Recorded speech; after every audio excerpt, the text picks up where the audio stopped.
Tonight at 6. This isn't a normal video that we sit down and make. Usually we're off adventuring and sailing and figuring things out and making some mistakes and learning lessons and all of that. But we thought it's about time to update you guys a little bit on our location. So this is a few months in, well, it's a month in the future. But we've just done a very exciting thing and we thought, why not share it with you, because it will make a lot of other things make more sense if you know where we're coming from. Yeah. So the temperature is a bit of a clue. It's really hot where we are. I think it's about 28 degrees or something. It's really sticky in here right now. Yeah. Sorry if we're sweating. It's hot. It is really hot. Should we say? Yeah. We are actually, doesn't feel real. No. We're Becka and Zach, a couple who recently, after years of dreaming, bought ourselves a beautiful 40-foot Colvic Victor sailboat. Life is short and the world is wide and there are so many lessons to be learned, laughs shared, people met, adventures had, and nautical miles to be sailed.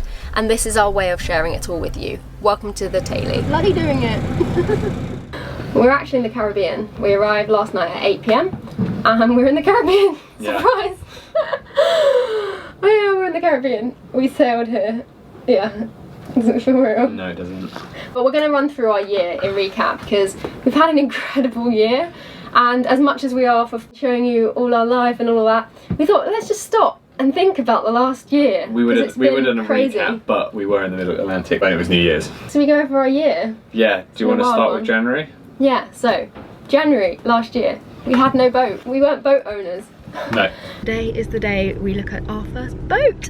We found the boat. Our friend sent us a link to a Colvic Victor 1987 Ketch, and the guy did a shocking job at advertising, and we looked at it and thought, well, that's out of our budget and it doesn't say anything about the boat. Red flag? Anyway, he kept tagging us in this thing. Thanks, Paul. And we ended up caving in and going to see the boat. She was down in Plymouth, and instantly we walked on board. We just knew that this was our home, this was our next step, and yeah, we were just over the moon with her. However, she was still out of our budget, so I had to do some scraping together and some extra jobs, and yeah, made a bit of an offer on the boat, and luckily it was accepted. Oh, we got a boat! Toilet. And we ended up buying Tay-Lee. Does it feel real? No. You're getting ahead of yourself. I am. February, we ended up buying the boat. We had a lot of questions when we initially bought the boat. We didn't know what I was going to do about the job that I had at the current at the time. You were still working at the time as well, weren't you? Yeah, I was still working. Yeah, we were living in Swansea at the time. We didn't really know what we were going to do with the boat. Initially, we thought we were going to sail it back up to Swansea and keep it there and keep the jobs, but a few things were going on and everything like that, and so I ended up handing in my notice to a previous job, and we left. It was end of February or beginning of March or so. You left your job as well, Same week, and we moved out of Swansea, and it was all kind of hectic, and we moved down to Plymouth. Yeah. In February I also applied for a few other jobs down in the Plymouth area. Yeah. We got to March where we moved on to the boat. We just moved onto the boat, and that was a big process. We've got stuff all around us. Yeah, it's been a big 2 days of packing, moving everything out, moving everything on. Finishing 2 jobs. Finishing 2 jobs, but we made it and we're on our boat. And that was just the most surreal feeling. I'd probably say this is like one of the best days of my life though. You think? Cheers to that. To the best days. I kept a journal, and looking back at the snippets from that time, it was overwhelming. Yeah, it was my birthday to begin with. It was your birthday. But it was really overwhelming. We bought this boat and she was beautiful and amazing, and we were, I wouldn't say we were out of our depth, but at the time it was a lot. Yeah, probably a bit out of our depth at the time. We made it work. We did make it work. We shared a lot of things, but one thing that we were thinking about the other day was when we first got the boat. We were in the marina, and it was in a winter berth, and we had to move it to the summer berth, and it was about 2 days afterwards that we got the boat. And we went to move the boat, and we had no forwards gear. We just had no forwards gear. Started reversing. The harbour master hopped on the boat and he said, guys, just to let you know, you've got no forwards. Crap, what the heck? What were we meant to do now? He ended up towing us from our winter berth to our summer berth, and we got to the other berth and we thought, oh my gosh, what's broken? Why? That was a pretty low moment when that happened, but we fixed it. We spoke to a lot of people in the marina and the guy next to us on the boat. was a marine engineer. He hopped on board and he saved our day. It's ordered day. You're literally our hero. We were told to leave. We went into the marine office to pay for the next 6 months, and they said, no, sorry, we've got no space. So we're like, what? We rung a load of places and everyone was full and had tons of boats on the waiting list. At the moment we're running a waiting list for that size, I'm afraid. Anyway, they managed to, Mayflower managed to squish us in, which was really, really nice. The guy that told us yesterday, that's a whole nother story, came up to Zach just now and said that despite their really long waiting list, they're going to make a space for us. We can rip off our list of other marinas that have all said no to us and we're staying here. Woohoo! And moving on to April, I got my new job, which was an amazing job, very thankful to have. Yeah, it's kind of incredible that we got it. It was in the yachting industry, it was based super close by, it was in the field which I had pretty much studied for and been working on for the last last while. I did marine biology, but it tied a lot into like environmental work, so that's really, really good job to have. And pretty much a dream job. Thoroughly enjoyed it whilst I was there. In April, we also added a load of safety equipment. Our EPIRB! Woohoo! Woohoo! Woohoo! Zach started the huge job of restoring the teak deck. We showed our family our new boat. Oh, this is brilliant, isn't it? Do you like it? No. I love it! Love it! It's just amazing! You managed to pull this off. I know! Did our VHF exam, got inspired by the guys doing the Gesture Challenge. Good luck! Should we do that? Mm-hmm. I brought the wrong outboard. Okay, so we had to move because it was too hot. So hot up there. We are still dealing with the greenhouse effect of our pilot house. We need to get some blinds put in. We really need to get some blinds. We were getting to know our way around the boat quite well by May. I kind of like explored the nooks and crannies. There was a bit of a dead space below where the pilot berth is, but it wasn't until our friend Paul came over that we really started like pulling it apart. That's just ridiculous. Loads of these water jugs had burst and were kind of leaking like all throughout this like whole section of the boat and making it so damp and mouldy. So we ended up getting all of these out, which were, we think, used for ballast. We added a flexible water tank. It works, hallelujah. Which we had a lot of issues with. Mixed feelings about the water. We don't really talk about the flexible water tank. Yeah. It was also this time, which was really exciting for us, because we finally took Tay-Lee out for the first time. Big bag of nerves. It's only a boat, that's all. Yeah. Can I come push as well? No. First time our friend Paul was down and he helped take her out, and we once again had no forwards gear. It's not going in forwards, it's continuously spin in reverse. Doesn't even engage in forward. Luckily got that fixed, but yeah, we went out for a sail and it was just amazing, absolutely amazing. Waiting for this moment. Sailing. You're sailing, boy. Yeah. And then shortly after that, me and Zach took her out for the first time alone. We're doing it, Zach. Sorry? We're doing it. We're bloody doing it. Okay, ready for out? Ready? Lee ho.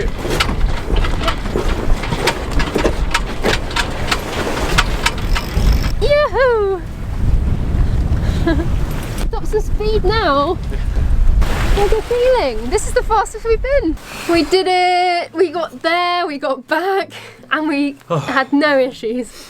Yeah, perfect. Oh. Well, we anchored for the first time at Corsound Bay. We let out like 60 metres of chain. We were miles away from everyone else. We're having a ball, pretty bamboozled by the whole anchoring thing, but it was so much fun. Now we are on anchor for the first time. I didn't really expect us to be moving quite so much as we are. We did it. we did do it. Well, we did like a little watch overnight. So we got 2 alarms on different apps, and we've gonna wake up twice. and there's like no wind tonight. And there's no wind. I think we'll be right. Yeah, we'll be absolutely fine. And we've got a 40kg anchor and pretty much all our scope out. Yeah, we'll be fine. I think we'll be fine. I feel like so much has changed in such a short amount of time. We were definitely cautious, but it was a really fun time. We got some waves! Just figuring out and learning and pushing our own limits, even if it was just going 6 miles to Corsound Bay and throwing the anchor over. That was May. I also had my birthday. I wonder what I'm going to wish for. I wished for this boat and now I don't know, I don't have any wishes left. In June we ended up doing a load of miscellaneous boat jobs. We had a bulkhead which separates one bilge that we're sitting on now to the other main bilge in the engine room, and there wasn't any way of this bilge here draining into the main one, which actually got a bilge pump in it. And so what we ended up... yeah, awful design. What we ended up doing is drilling a hole about yay big through that bulkhead down there, and then the two bilges were connected together. So we did that. That was a bit of a little project, which is interesting. Yeah, a bit of a nerve-wracking project to be fair, drilling through a bulkhead. We also made a table for the cockpit outside. Also redid a load of the electrics and started kind of like figuring out the slight mess and stuff that was going on with the electrics, because it was a little bit chaotic, crazy, as most old boats are. And we just didn't really know what was going where or what was going on. Oh, I'm just learning so much. Life is so amazing, isn't it? Learning is wonderful. We redid a load of the hatches as well, a load of the seals on them, because a load of them were kind of getting a bit old and knackered and leaked here and there. We have ourselves our first leak, hallelujah. So July rolled around really quickly, and one of the first things we did in July was sort out the gas situation that we had. The gas locker out back was kind of a mess of different fittings, and it was awful. It smelt of gas whenever you turned on the bottles or anything like that, and we knew it was an issue as soon as we got the boat. Yeah, we had induction, and we were on shore power and hook up at most times. So it was too dodgy. We just didn't really touch it, and we're kind of too nervous to really touch it. So I went back there and literally stripped it back to the copper piping. Yeah, and we had a gas engineer come out and check it, and he said we've done a really good job.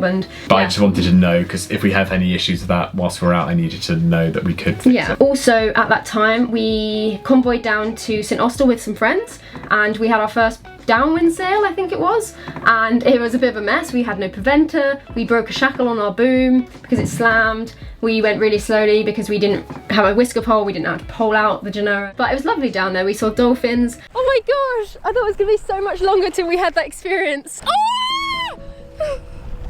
Zach! And we had a really lovely evening with some friends. We've just had the most wonderful evening at Ella and her family's boat, and now we're just in the dark with our foam torch on, just conserving all the battery we have. It just was the first time we anchored where we thought, this is it. This is what we've been dreaming about. And looking back, that was just in Austell in the UK. Now we're in the Caribbean. Like, that just blows my mind. Come a long way. We've come a long way. We also hauled out in July. We did a load of work on the haul out, didn't we? So one of the major things we did was change out a load of the old skin fittings and seacocks. We anti-fouled and did all the decals of the boat and put the name on it finally. Yeah, finally. It took till July for us to have a name on our boat. That was a really good feeling. The boat just looked transformed after that. And we really enjoyed being hauled out. We really enjoyed it. It was a crazy week. We just powered through the week. It was all the time of work that had accumulated till then. How are you feeling, Zach? A bit nervous. Quite happy? Yeah, happy but nervous. I think that's natural. We did it! It's looking good. First haul out, a success! August was a high and a low month because we were getting ready to leave. Then we found the crack in our mizzen mast and everything kind of came tumbling down. We tried to take the mast down ourselves. The harbour master walked over and we had it all rigged up to our main. And the harbour master walks over, looks at it and goes, "Now, you're not trying to take that down, are you, yourself?" And we look at each other and we're like, no, definitely not. And he was like, "Oh, good, because there's a crane over there. I'll book you in for next week." That was just so funny. We did all the fun. Oh, we added solar. That was a huge thing in August. That is an absolute game changer. I'm actually so happy. Proud of you. Like, we did that. We actually did that. That's insane. And the microwave works as well, which is a huge thing. And the hob works. Oh, that's such a good feeling. All the electrics. Yeah. Oh. We packed the grab bag. We just did so much in August. We had, I don't know if you remember, but we had this whole door which was full of jobs. So many jobs. And we just, cracked through them all. We got a dinghy for the first time in August as well. Just so much happened in August. An outboard. An outboard. We got through like 3 different dinghies before and just none of them were right. And then a few different outboards and before our trusty little Suzuki and Zodiac combination. But yeah, that was August. That doesn't even seem that long. That was a crazy month. It was a crazy month. Well, thank you so much. Thank you so much for your help. help. Thanks, Zach. Really appreciate that. Yeah, safe journey. Coming down so much. We're going to miss you like buggery, but Love you.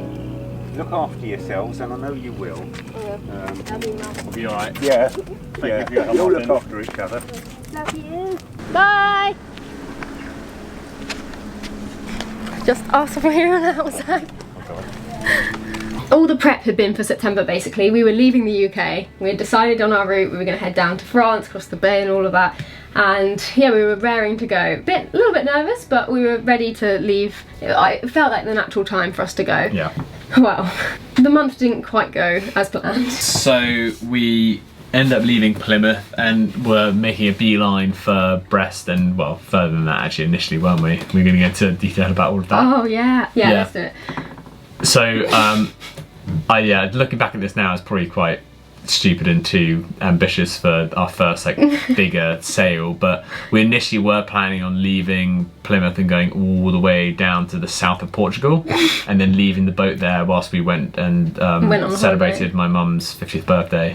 So yeah, you heard that right. We were planning such a big trip. I think it's like 1,400 miles. Which is really stupid, but we have learned now that that probably wasn't the best idea for an initial trip. Yeah, we thought, you know what, the world's out there and we're going to see it. Let's go hard or go home. Anyway, we did go hard and we did go home. We got hit by a gale really hard. It was meant to hit the Scillies and it hit us. It was a washing machine, there was waves from all sides, and it was a really horrible crossing at the time. And we ended up making the difficult decision. It was actually quite an easy decision at the time, but we ended up turning back and we ended up heading back to the river Helford, which was a beautiful river. And actually when we were back there, we were so happy we had turned back. It wasn't right to keep going, and we weren't, you know, we didn't need to go across that badly. And we ended up meeting Sailing Cadoha, Dominic and Carly, and we hung out with Ava and Mads from Sail Life there, and we had such a lovely time there. We were there for a few weeks and it was just exactly where we needed to be at that time. Yeah, everything happened for a reason. Everything did happen for a reason. Spent some time in the River Fowl. This is beautiful. I'm pinching myself that we're actually taking Tay-Lee up this place right now. We met some other amazing people. Michael from Venetian, amazing guy with a dog, and yeah, we ended up planning the trip better and picking our weather better, and we ended up leaving again mid-September, I think it was, wasn't it? Yeah, and making our way all the way down to Brest this time, which is a lot more manageable. To say it was a whirlwind visit to Brest was an understatement. Yeah, we literally changed our Genoa sheets, got some food and other bits, and then went straight back on it and left one night within 18 hours of getting there. It was crazy. We had a good weather window. We had loads of people looking at our weather for the crossing, and they were like, go. And we flew across Biscay. We absolutely flew. We probably pushed the boat a bit too hard. We were sitting consistently at like 6, 7, 8 knots, and looking back, we pushed it too hard, but luckily nothing broke. We crossed the bay in about 2 days. It was a lot of fun. What a sense of accomplishment, crossing a body of water, and not an easy one at that. 6 months after buying a boat. It was hard work, it was pretty tiring, but we did it. And we got to Skeg-Hung for the most amazing carnival. We jotted along the Spanish coast. We went all the way along to Luanco, that little fishing village, and then we headed around past A Coruña and we got to the Rias Islands, and we spent time in Muros and Carino and all those beautiful little places, and there were some really good memories. We just appreciate that is the colour the water came out. Yeah, we loved it out there. Really loved it. We wish we had spent a little bit longer there and we didn't have such a pinch to get down to the Canaries. We were dodging orcas though, which wasn't too fun, but it was just one of those things, you know. And we got stuck on that lobster pot. That wasn't a fond memory. Yeah. But we ended up getting to Porto, which we spent, I think, a week in because of the fog. And Porto is incredible. We've still said to this day that that was one of our favourite European cities. Yeah, loved it there. It's so much fun there. We nearly just got crashed into by that. Oh! And then from Porto, we did Peniche, we went past Nazaré, which is like a world famous surfing place. And we ended up all the way down in Cascais. Yeah. Which we spent 2 weeks down in Cascais, didn't we? So when we were in Cascais, we met some friends. We met Fishcake and Edward, and we had a little pontoon party, and it was really nice. It's the first time we met a lot of other young cruisers, and we explored Lisbon. Zach's parents came to visit. And we were on anchor for another week, waiting for some big systems to go past. There were some really high winds. And yeah, we were just waiting out in a really bouncy anchorage. Do you remember that anchorage was barely protected? Yeah, it was rubbish. And southerly winds, and it was just, the sea was just ahead of us, no wall or anything. But anyway, and then we set off to the Canaries, didn't we? Yeah. Winds were a bit lighter at points than we would have liked, but we saw a really nice crossing. Caught our first Dorado on the crossing. Oh, amazing! Okay. Can you get the bucket? Yes. Yeah. It was the first kind of longer crossing that me and Becca had done as well, so it took us 7 days. 6 days. 6 days in the end. We really enjoyed it. We just got on with it. It was lovely. It was really, really nice. We ended up arriving in La Graciosa in the Canaries, and this was really surreal. I keep saying surreal, but this was the first place we had arrived, which felt far from home. And it was a little volcanic island. It was a really busy anchorage. We didn't tell you in the video, but when we got to the anchorage, we circled around for like 2 hours trying to find a space because it was so busy, and we didn't want to anchor really far out in the channel in the deep water. And we did an anchor watch all night because we were too nervous about being close to another boat. Just one of those things. But yeah, La Graciosa was really cool. We wanted to stay there longer, but it's just so expensive to get fresh food on such a small island. Yeah, this was in November as well, so we've moved on another month. We have, sorry, I'm getting sidetracked. But yeah, and then we went to Lanzarote. Yeah, love Lanzarote, that was really nice as well. It's so fun. Which is where we're up to currently in the videos. And we did the underwater museum, and we explored the ghost hotel, which was amazing with some friends. Yeah. And that was up till now, to where you have seen, basically. From then, essentially, we headed from the Canaries to Cape Verde, and waited in Cape Verde for a little bit, and then from Cape Verde have headed to the Caribbean. And now, yeah, here we are. Yeah. If you're wondering why on earth we headed to the Caribbean so soon, why didn't we head to the Med, why didn't we head somewhere closer? Good question. There's a few reasons. A few reasons. We really wanted to do the Med and to do sailing closer to home. However, something called Brexit came along, and we only have 90 days. So we were really stuck between a rock and a hard place, basically. We didn't want to spend 90 days and then have to head back to the UK when it's bad weather, and it just, there wasn't favourable. It would have limited us a lot for things we could have done, and it just didn't make any sense really, and we really didn't want to stick around in orca waters any longer. We were just kind of done with it. We could have gone to Morocco, but once again, orcas all around Gibraltar and everything, it just, yeah, we were kind of a little bit pushed into a corner, and we thought, you know what, it's now or never. We can sail offshore, and we've prepped the boat, and you'll see in the coming videos how much we prepped for it. But yeah, we thought it'd be really fun just to give you a little update, and once again, thank you so much for being here with us. We actually couldn't be here without you, really.